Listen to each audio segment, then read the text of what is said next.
अपने विभाग को डायरेक्शंस दी थी कि वो टाइम बाउंड तरीके से इन योजनाओं को कंप्लीट करें। तो हाल ही में मेरा दौरा नालागढ़ में हुआ, उसके बाद मुख्यमंत्री जी का दौरा हुआ और आज हमारा यहाँ दौरा हुआ।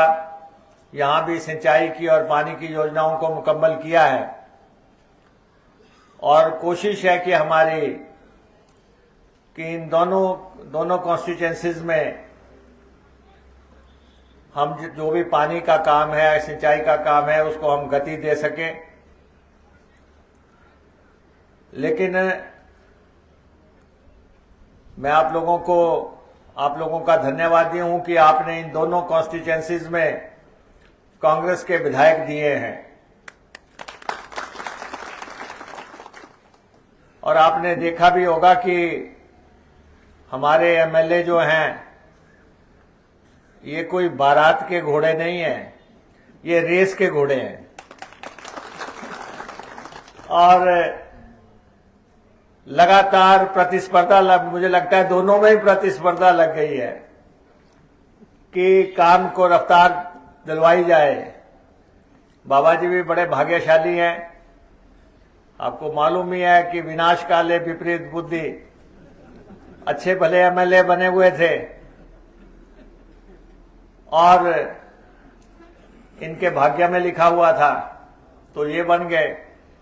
लेकिन मैं दून विधानसभा क्षेत्र की जनता से ये कहना चाहता हूं, ईश्वर को याद किया करो, भगवान को याद किया करो, सुबह सुबह उठ के हमेशा राम राम किया करो। सुबह उठो मेरे साथ भी बोलो राम राम राम राम। भगवान को याद करोगे तो उनके प्रतिनिधि को खुद ही आपकी बात पहुंच जाएगी। और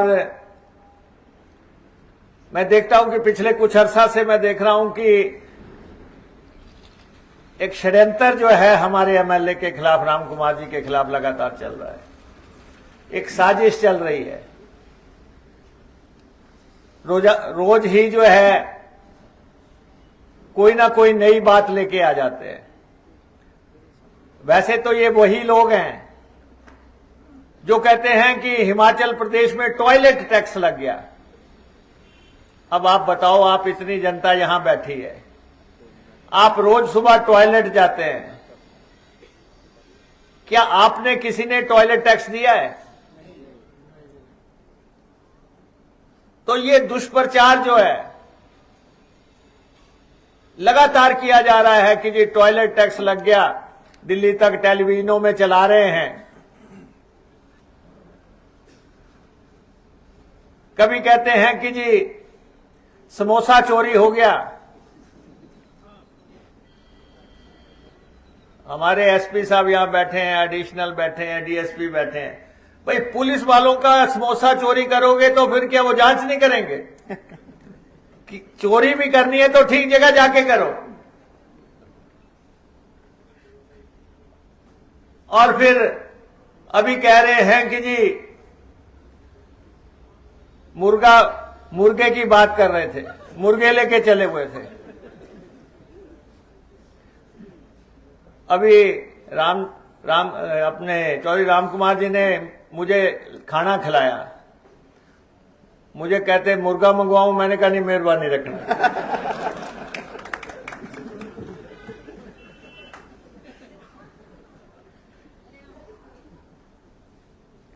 मुर्गा नहीं खाने देना, समोसा नहीं खाने देना। खुद पता नहीं क्या क्या हजम कर गए। अभी बद्दी की बात राम कुमार जी सुना रहे थे, अपने समय में पता नहीं क्या क्या हजम कर लिया। लेकिन हम तो विकास पसंद लोग हैं। मुझे भी 25 साल हो गए लगातार एमएलए चले हुए, और राम कुमार जी का परिवार भी कोई आज, इनकी पहचान कोई आज थोड़ा नहीं हुई है। इनके पिताजी ने 6 इलेक्शन लड़े। ये जो आज का बद्दी आप देख रहे हैं, ये उनके हाथों से तराशा हुआ है। जो आज सलाहें दे रहे हैं, उनका जो है यहां कोई भूमिका नहीं है। राम कुमार जी भी दूसरी बार विधायक हो गए। बड़े लंबे अरसे से लगे हुए थे कि राम कुमार को सीपीएस नहीं रहने देना।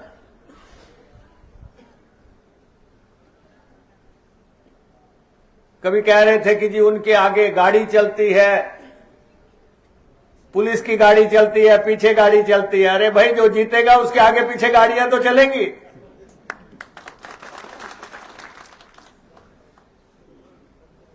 तुम हारे नकारे लोग जो हैं, लगातार साजिश षड्यंत्रों से किसी का कद नीचा नहीं किया जा सकता। जनता जानती है कि कौन सा काम किसने किया, कब किया।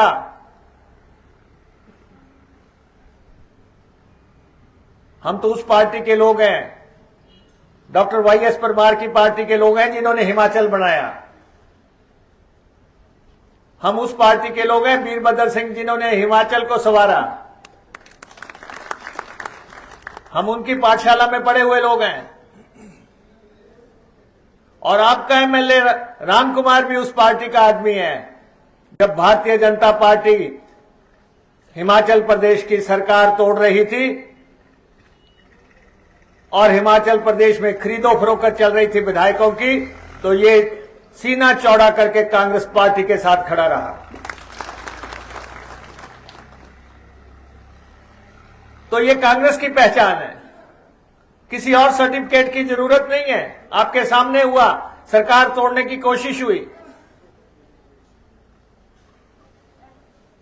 ऑपरेशन लोटस हुआ, लेकिन सरकार नहीं तोड़ सके। जब सरकार नहीं तोड़ सके तो कहने लगे कि हम जो है सीपीएस को हटा देंगे, हम अदालत में जाएंगे।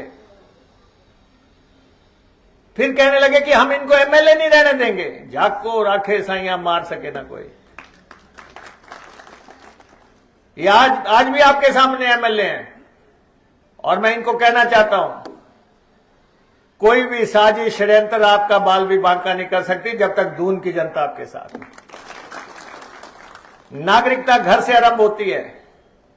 मुझे बहुत लोग कहते हैं, फेसबुक पे लिखते हैं, मुकेश अग्निहोत्री ने यह काम हरोली में करा दिया।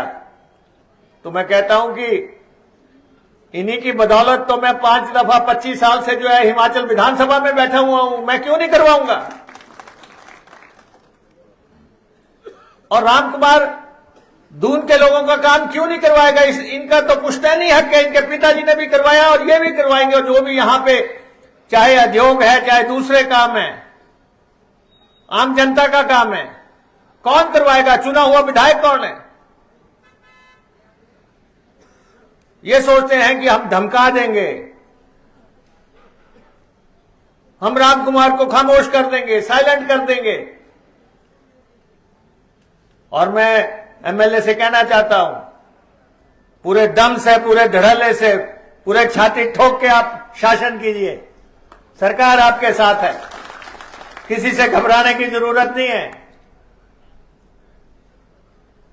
हमें काम करवाना है, नालागढ़ में भी करवाना है। और मैं दोनों एमएलए को कहता हूं, मैं खुले तौर पे कहता हूं दोनों को, काम लेके आना आपका जिम्मा है, काम करवाना हमारा काम है।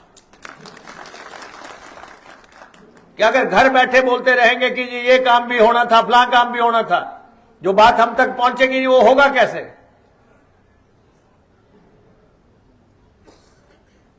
और आप दोनों का बहुत बड़ा भविष्य है। बहुत उम्र आपके आगे पड़ी हुई है। लोगों ने आपको अगर चुना है तो लोगों के काम कीजिए, गरीब की सेवा कीजिए, विकास का काम कीजिए, कल्याण का काम कीजिए।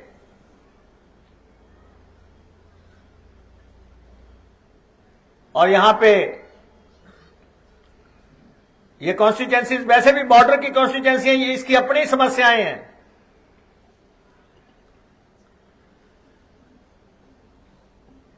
अगर माइनिंग की समस्या है, तो अगर राम कुंवर माइनिंग की बात करेगा तो उनको ही माइनिंग में लपेटने की कोशिश करेंगे।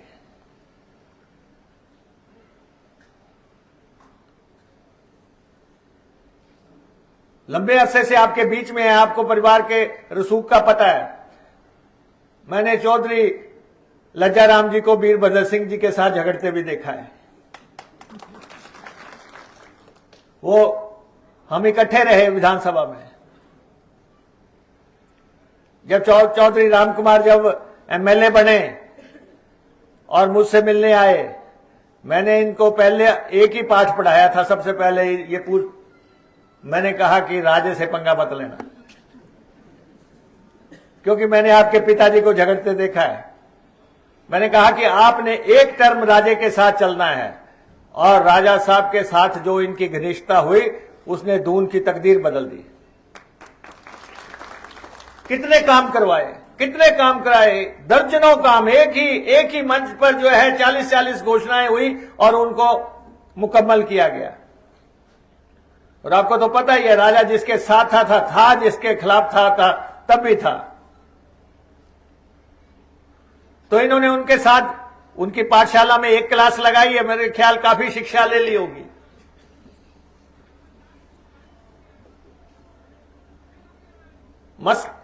मुद्दा सिर्फ विकास और कल्याण का है।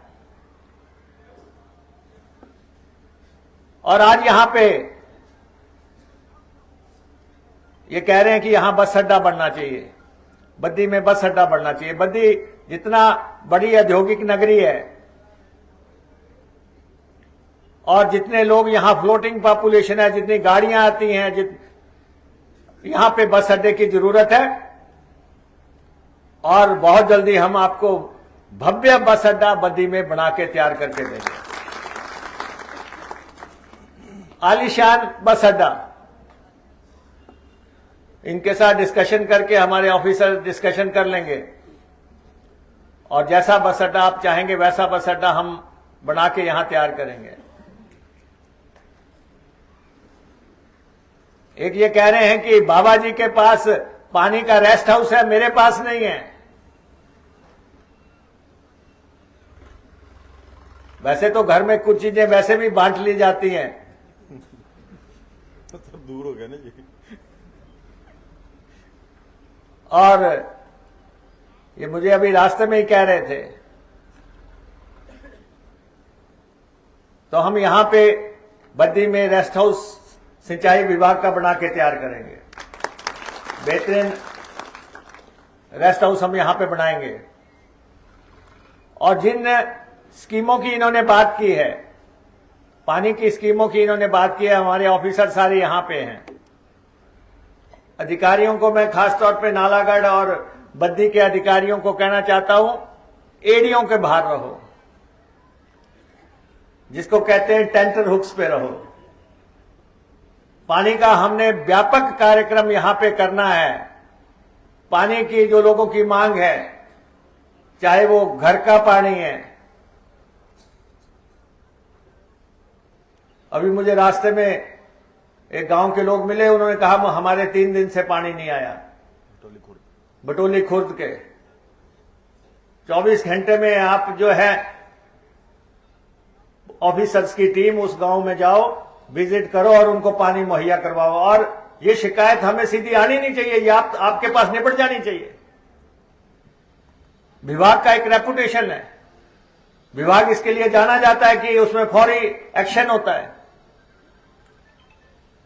वहां पे नया ट्यूबवेल लगना है, नया ड्रिल करो, नई स्कीम बननी है तो नई डीपीआर बनाओ। वैसे तो आप देखते हैं कि बद्दी नालागढ़ की में इंडस्ट्रियल विकास बहुत हुआ, लेकिन इसके साथ साथ जो यहां पे चैनलाइजेशन होनी चाहिए थी खड्डों की, बिल्कुल नहीं हुई। लोग खड्डों में भी बस गए हैं, अब वो स्थिति नहीं रही। बड़ी नदियां कर देते हैं। पानी जो है, नहरी पानी उठाने की बात जो आज राम कुमार जी कर रहे हैं, ये मुझे लगता है कि आज से 40 साल पहले बात होनी चाहिए थी, जब इसकी प्लानिंग हो रही थी। उस टाइम मैं एमएलए नहीं था ना जी। नहीं लेकिन उस समय इसकी प्लानिंग होनी चाहिए। लेकिन अब भी हमने बीबीएमबी के साथ लड़ाई लड़के ये घोषित करा लिया है कि अगर पानी उठाना पड़ जाएगा तो बीबीएमबी से एनओसी की जरूरत नहीं होगी, उनसे एनओसी की जरूरत नहीं होगी। हमारे ऑफिसर्स पता लगाएंगे कि किस ढंग से हम पानी आपके यहां पे ला सकते हैं, कैसे खेल सकते हैं। नालागढ़ की तो स्थिति और भी खराब है, 70% पानी निकाला जा चुका है, सिर्फ 30% पानी बचा है। आप अपनी आने वाली बच्चों को क्या देंगे, क्या बताएंगे कि आपके पिताजी जो है 70% पानी पी गए और आपके लिए 30% पानी छोड़ा है। तो जमीन में दोबारा पानी डालने का बंदोबस्त करना पड़ेगा किसी भी तरह से। और जो बड़ी बड़ी फैक्ट्रियों को अभी आपने 15-15 ट्यूबवेल कर दिए, ये रद्द करो आप कार्यक्रम, वो खींचे पानी, वो लाए नदियों से पानी जहां से लाना है। आप आम आदमी के पानी पे डाका डाल रहे हैं। अगर आप पानी के जो है इस ढंग से का कनेक्शन देंगे, बावड़ियां सूख गई हैं, खड्डे वीरान हो गई हैं, लोग जो बोतलों में पानी भरते हैं हिमाचल आके वो अमीर हो गए हैं, और हमारे आदमी जो है नलके के पानी के लिए भी अगर कराएंगे तो ये बर्दाश्त नहीं होगा। नलका किसी को भी कितनी भी मर्जी लेंथ लगनी हो, हमने बाबा जी के इलेक्शन में भी कहा था, चाहे आदमी कोठे पे कनेक्शन क्यों नहीं मांग ले, हमने मुहैया करवाना है। साढ़े तो हेड ला दो। हमने कहा है और हम इस पे वचनबद्ध हैं। ऐसा नहीं है कि हम बोल के चले गए, हमारा रोज का रास्ता है ये, रोज से हम इन 2 कॉन्स्टिट्यूएंसियों से निकलते हैं। तो जो भी लोगों की डिमांड है पानी को लेके, उसको हमें इंप्लीमेंट करना है। हमने फॉरेस्ट के ऑफिसर्स को कहा है कि आप पीपल का पेड़ नहीं काटने देंगे, आप बड़ का पेड़ नहीं काटने देंगे, आप आम का पेड़ नहीं काटने देंगे। और खासतौर पे पुलिस के 3 बड़े ऑफिसर यहां पे बैठे हैं, चिट्टे वालों को तो बख्शो मत आप किसी भी सूरत में। किसी की भी कोई भी राजनेता हो, कोई भी चुना हुआ हो, पंचायत का आदमी हो, जिला परिषद का हो, किसी भी स्तर का हो, आपको थाने में फोन आता है, आप उसका नाम उजागर कर दीजिए, चिट्टे वाला नहीं बख्शा जाएगा हिमाचल प्रदेश में। ये हमें करना पड़ेगा। हम बॉर्डर पे रहते हैं, ये हमारी कॉन्स्टिट्यूएंसी, हम अपनी पब्लिक के लिए हैं। बसेज लगाने के लिए इन्होंने कहा, मैंने कहा कि हरिद्वार को बसेज लगनी होगी। हरिद्वार को बसेज लगाने को हम हमेशा इसलिए तत्पर रहते हैं कि अंतिम संस्कार के लिए, अंतिम उसके लिए आपने वहां जाना होता है। अगर आपको लगता है कि यहां दोनों कॉन्स्टिट्यूएंसीज में कोई कमी है तो हम अपने ऑफिसर्स को डायरेक्शन देंगे, हम स्टडी कर लेंगे। लेकिन हम ये नहीं कर सकते कि हरिद्वार जाने के लिए बस अवेलेबल ना हो। और हम ये भी एम्स जाने के लिए बस की दोनों एमएलए बात कर रहे हैं। अगर आपको लगता है कि एम्स जाने के लिए पेशेंट्स के लिए गाड़ी कोई सेट कर सकते हैं आप दोनों कॉन्स्टिट्यूएंसियों मिलके और पेशेंट्स को वहां ले जाना है, तो हम बस चलाने के लिए तैयार हैं। जब भी आप कहेंगे, जिधर से जो रूट आप तय करेंगे, हम वहां पे हॉस्पिटल्स के लिए या हरिद्वार के लिए या मंदिरों के लिए, मैंने पहले कहा आपने अमृतसर जाना है, आपने अनंतपुर साहब जाना है, अगर आपको कहीं से भी लगता है कि ये रूट, लेकिन रूट ऐसा बना के हमें दे दें, कम से कम उसमें डीजल का खर्चा जरूर निकल जाए। क्योंकि अभी हमारी जो बसें चलती हैं उसमें डीजल का खर्चा भी नहीं निकल रहा है। सिर्फ इतना हमारा, यहां पे ट्रक यूनियन के बहुत लोग हैं, हम यूनियंस के खिलाफ नहीं हैं, हम आपको स्पष्ट तौर पे बता देना चाहते हैं। हम गाड़ियों वाले के खिलाफ नहीं है, यहां बहुत बड़ी यूनियन है, 12-14 हजार ट्रक है शायद। और ना ही हम इंडस्ट्रियलिस्टों के खिलाफ हैं, लेकिन कोई तो तालमेल बिठाना पड़ेगा।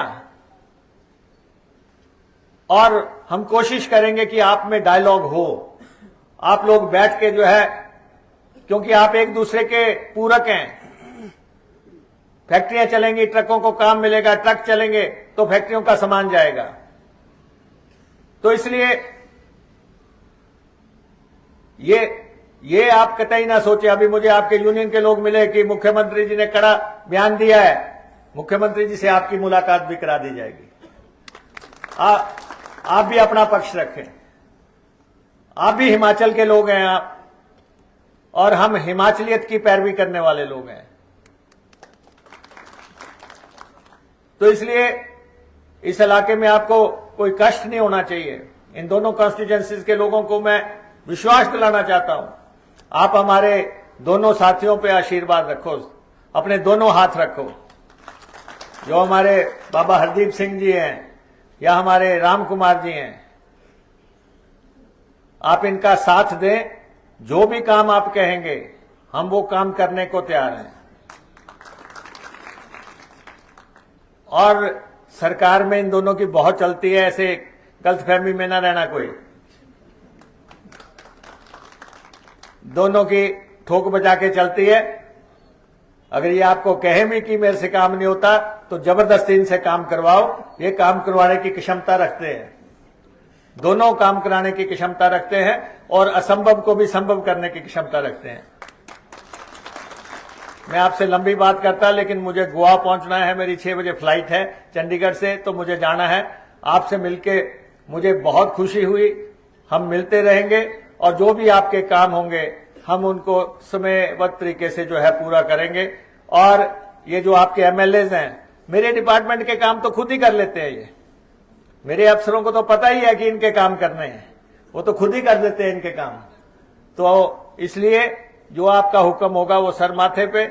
आप सब इस सभा में आए, आप सबका बहुत बहुत धन्यवाद। हाँ, एक बात है कि हमने आपको नगर निगम दिया।